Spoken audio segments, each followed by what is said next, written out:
Okay, here we are for the last round. And we've got an interesting one. We have all of our really good cards and 2 lands. I think I'm going to keep it. We can always pop the Rift or the Mortars if we need to ahead of time.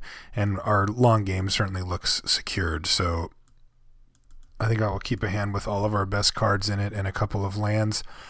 We do have 18 lands in the deck, so, you know, we should be drawing a fair bit of them. And there's a Frostburn Word, which, while not a land, is actually a pretty darn good draw. It's a card that we can cast, and it's one that tends to push the game a little bit longer than it normally would go. Ooh, he's taken 2, so he's got a play here. A Centaur. Okay. And we brick. So we've got options. We can Cyclonic Rift it, or we can play a Frostburn Word and hope he doesn't start populating. You know, I think the fact that we haven't drawn a single land here means that we need to just kill that thing, like, immediately. If he populates even one of them, like, we're going to take so much damage over the course of the next 3 or 4 turns, and it looks like we're going to need a lot of turns. This will help. And the fact that he's playing a Promenade helps as well. But, oh, come on, deck. I'm going to need more than that. I mean, again, the longer the game goes, the better for us. We have some sweet stuff to do here. As far as spells go, if we can hit a couple more lands, we've got Inspiration to help propel us to even further lands. This is great for us that he's doing, like, basically nothing. That's disappointing, I would say. And we just have to ship the turn back. I'm not going to attack him. I want to take just the absolute minimum amount of damage possible here.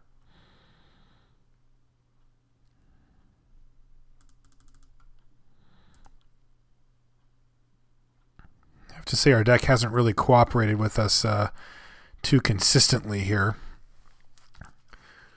We've had some mana issues throughout the course of the game, even though we're just straight 2-color and 9/9 mana base. We really would expect to have a pretty simple mana base. All right, Security Blockade is another card that I'm just not that concerned with. The Frostburn Word can block that profitably, and there's an island, thank goodness. So we can use this chance to probably just play the Stealer, actually. I was going to play the Vassal Soul, but the Stealer's even better at preventing our opponent from attacking. I mean, he has to have plays otherwise. This turn it won't matter much because the Knight has Vigilance, so it's fine. But he could have attacked with the Knight there if he wanted, but he risked us trading it off, which we don't really want to do. All right, another Seller of Songbirds is fine. Like, all we really care about is hitting land drops at this point. Gorehouse Chainwalker, not what we want. I'm actually considering just teleporting our Stealer of Secrets to get a draw step out of it, because when we hit that 4th land, then we hit Inspiration, and then we hit our lands, and then we can do this, this, and this to him. And these don't matter as much, so I am just going to do this. Gets a little bit of damage in, and it gives us a shot at hitting another land drop. If we hit a mountain, we can even play the Gorehouse Chainwalker. He's only going to get in for 2 because he's got a Security Blockade here, but as long as it hits for a point of damage, that's all I really care about.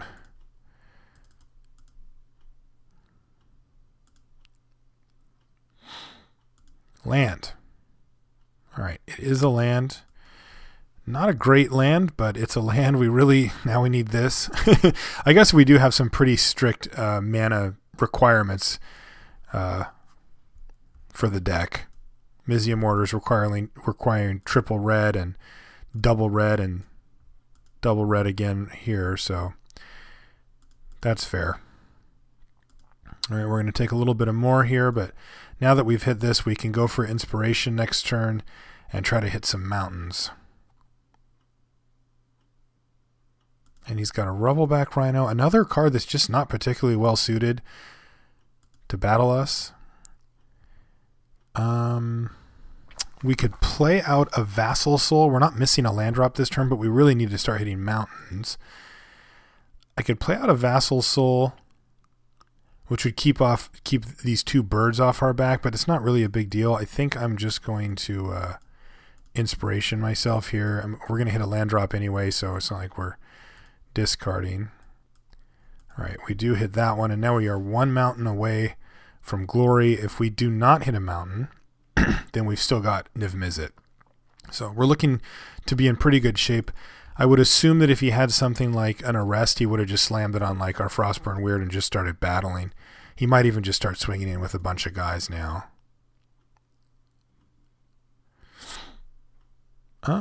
Okay, I'll bite. I mean, if he's got a giant growth or something, I'm not going to just sit here and take 3 over and over and over again until he doesn't have it anymore. All right, he's got Common Bond. All right, so Common Bond is actually just super, super, super annoying because it gets around Mizium Mortars. All right, so we bricked on that, but I could just play a Chaos Imps here, and that would trade with this guy. It's a little risky. I could also just run Niv-Mizzet out there. Why don't we just do that? I'll take a hit from this thing. I don't really care. Once we get Niv-Mizzet online, things tend to get a lot better for us. That Roboback Rhino, well, initially I was pretty happy about it because he paid 5 mana and it was something that could get blocked by our 2 mana spell. Now all of a sudden a 5/6 is actually pretty annoying. And I'm going to have to take 5 here.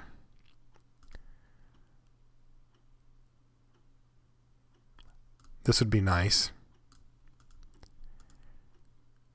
But ooh, okay. Well, that's not very good against Niv-Mizzet, but it's not bad. It certainly prevents it from blocking, and we hit our mountain as well. So, we can attack him, which seems like a good start. We could just mow down his whole team here. We could kill 3 things. I killed this and this. But I think we're going to need to Mortars away everything here because he's going to hit us for 5. He's going to martial law, whatever, and then he's going to hit us for 5 and then get us. So if he martial laws and he hits our Niv-Mizzet, so let's say he martial laws this thing, then he attacks us for 5. All these are dead. But he attacks us for 5. If I leave both of them without attacking, then he martial laws whatever. So I think the bottom line here is that I'm not going to be able to block either way unless I leave both back, and then he can just like make me chump here, and I'm not doing that yet. So what we're going to do is we're just going to attack with both. So let's do this.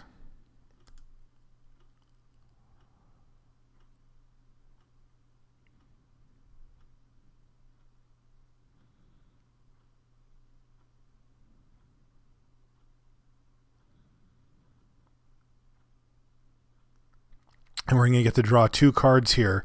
And I'm really, I guess I'm really looking for something like a, well, Bluster Squall would help slow the bleeding here because we're going to hit him for 7. I mean, we're representing lethal next turn, except for he's going to lock down Niv-Mizzet. But if we can hit something like Goblin Rally, that will keep this thing off our back forever. I don't think that he's going to be able to get all of the damage in here that he needs to. All right, so draw. Why, yes, I would. That's a reasonable draw. And we even hit the Bluster Squall. Yeah, okay. So we can't Bluster Squall one creature because it targets, but we can Bluster Squall his team, which right now is just going to be Roboback Rhino. Next turn, 1, 2, 3, 4, 5, 6, 7, 8. So we can actually Bluster Squall and play Cobble Brute, which is going to put a lot of pressure on him. Niv-Mizzet would be active if he casts a creature that has 2 toughness that we need to kill. Alright, so let's start by drawing us a card here. We get in for 1. And I guess we hope he doesn't have any counters or whatever. Oh, he's got Savage Surge. Yeah, I think we just have to let him get us here. I mean, I want the card, but not much we can do here. I can Bluster Squall first, but that doesn't make a whole lot of sense. So do I want to run the Rune Wing and the Cobble Brute out? I can also go Chainwalker, Shred Freak. So Chainwalker, Shred Freak, Cobble Brute, or Chainwalker, Shred Freak, Rune Wing. I kind of like that.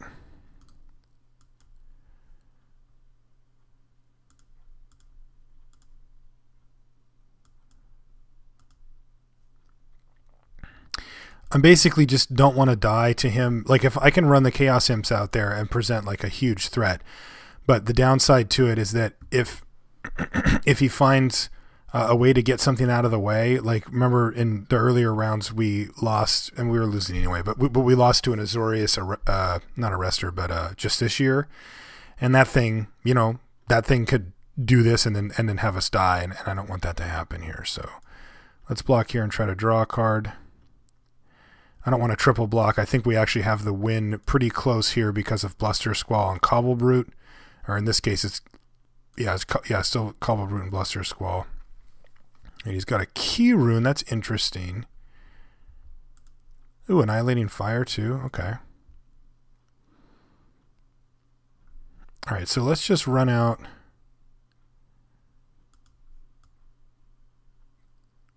Cobble Brute.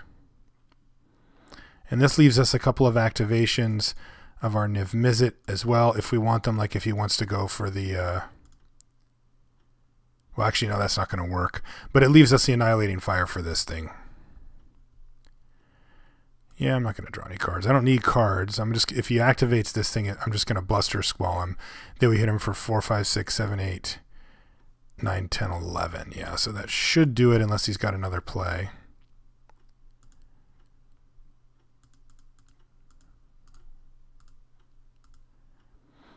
Tap your team.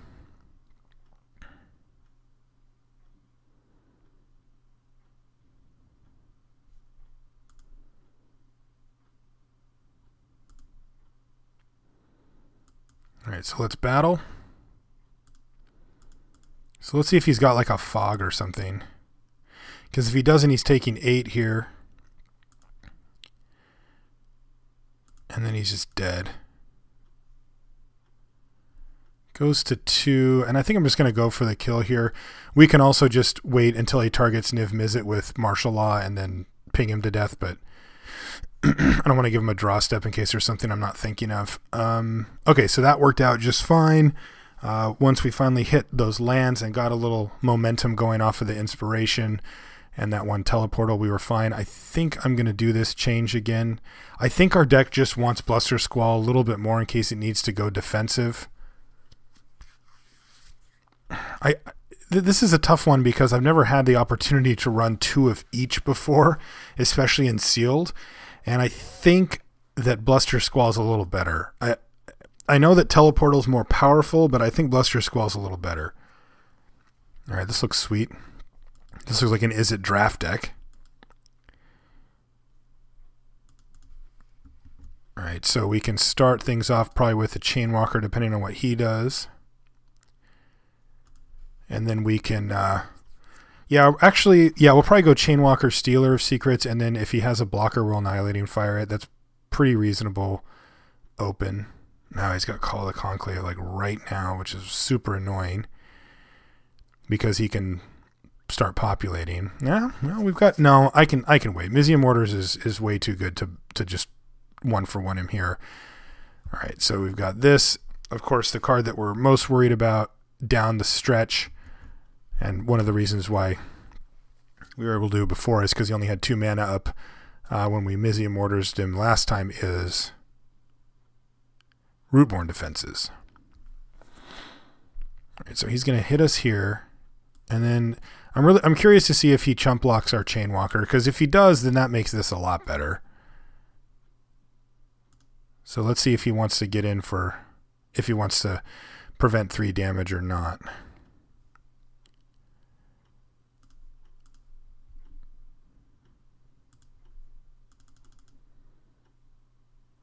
No, he's just going to take it. All right, that makes a lot of sense.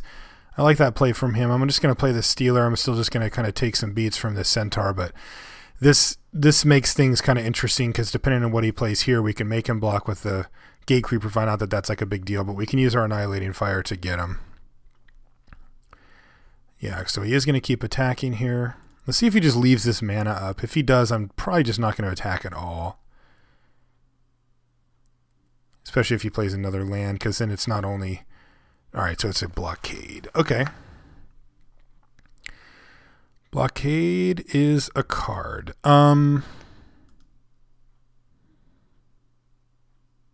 So he would trade this off for sure. Would he trade this off for sure? Probably would. So I think that instead of doing that, we're just going to do a little of this. Ship the turn back. We've got a pretty nice curve here where we can go Goblin Rally next turn, and then if we draw a land over the next 2 draw steps, Mortars him and just bash him for 100. This guy should play really good on D. It takes away his attacks unless he has a combat trick. If he attacks with both, it looks like that's what he's going to do. I think I actually just have to take it, which is pretty sad. Actually, I can block here. Yeah, I can block there. Sweet. He just didn't attack at all because this thing's great on the blocks, but if he has a trick, then he can get us pretty good. All right, so we're just going to do this. I should have played that island. That was actually a mistake. If I don't play the 3rd mountain, then we can at least represent that we don't have Mizzium Mortar's mana yet, and it just might... It's a small edge, but it's something to consider. I had the mountain in my hand, so I just slammed it, but we drew an island, and I should have just played that. If I have island, mountain, he might be like, this just like signals pretty strongly like I'm 1 turn away from Mortarsing him here. He just did nothing on that turn. He's going to have to start doing something, though. He does nothing again. Okay, I'm just going to say go. I mean, I've got cards in my deck that'll just win me the game from this point. And I don't need... There's no reason for me to cast Mortars into open mana. All right, Seller of Songbirds. Now I will cast Mortars. Especially if he doesn't hit a land here. Yeah, all right, now he's just going to get the Mortars just... ever-loving hell out of him here. All right, so this...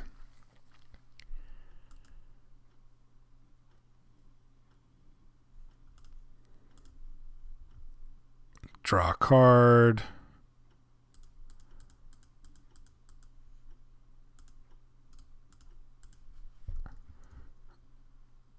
All right, so we're in an exceptionally good position here now.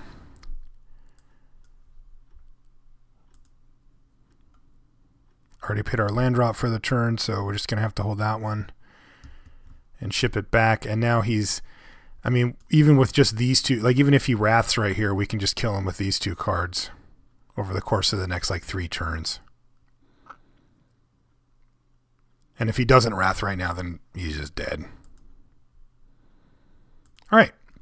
So we were able to 3-1, which is, interestingly, it's almost disappointing. I mean, that deck was... Like, that is easily the most powerful sealed pool I've ever opened in Return to Ravnica. Like, for base power level, that thing was off the charts. The high end on that deck was nuts. But I will say that the deck itself wasn't exactly full of synergy, right? I mean, you guys probably saw how, like, we formed game plans that made sense, and we were able to sort of craft board states around which cards we happen to have in our hand.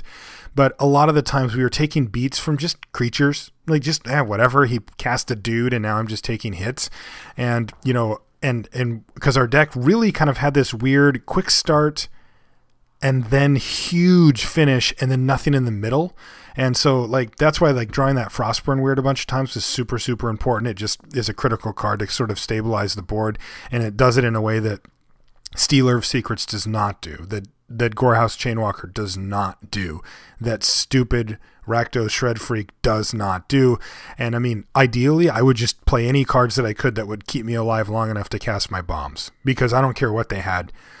If I get to cast those spells, then I'm going to win. And so it had this weird thing where it wanted to get off to a quick start and teleportal people, but then it really just wanted to be a control deck because if I got to 6 mana, things just got stupid. So I don't know. It was an interesting deck for sure, and like I said, it was the most powerful one I've had. So thanks for coming along. We did get to 3-1, so that's nice. We get a QP out of the deal and some packs. So if you guys want to send me any, I have an announcement before I go really quickly. Fun announcement. I have been selected to write the limited information column on Daily MTG starting in the new year. My friend Steve Sadin has decided to step down after 5 years of really excellent work on the column, and I am going to be taking it over for him. Haven't done a lot of writing in my life, but I've done some, and I'm going to figure it out, and I'm really looking forward to it. So I just wanted to let you guys know on the videos that's happening. So yay.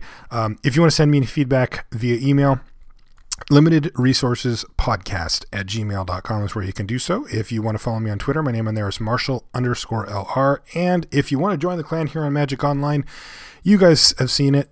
Marshall_LR. Send me a message. If I'm online, you can ping me. If I'm not, you can leave me a message and I'll get you an invite. You don't have, there's no requirement as far as wins or lot. It's just if you love Magic, if you want to get better at Limited specifically, and just better at Magic in general. It's not like you have to be a Limited player to be in the clan. Hit me up. We'll get you in the clan. It's really fun. Thanks guys for spending some time with me this week. And yeah, we'll see you next week.